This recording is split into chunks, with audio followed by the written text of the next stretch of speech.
Ya, sementara itu pemirsa, pagelaran tradisi Cap Gome atau puncak perayaan Tahun Baru Imlek di Kota Bitung didoakan oleh 6 tokoh agama.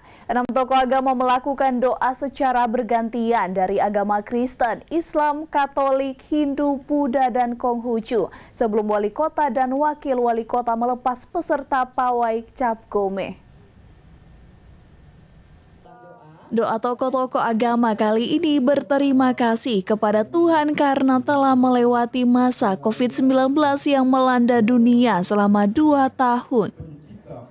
Mereka juga mendoakan pemerintah Kota Bitung serta kegiatan pawai Cap Gome berjalan dengan baik.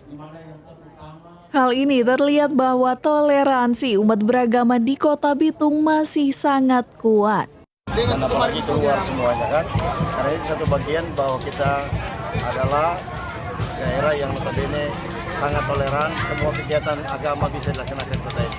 PKSUA seluruh unsur agama turut terlibat. Terpantau pada upacara Goan Siau ini dihadiri ribuan masyarakat Bitung yang menyambut hangat akan pelaksanaan Goan Siau di Kota Bitung. Dari Bitung, tim liputan Kawan Wa TV melaporkan.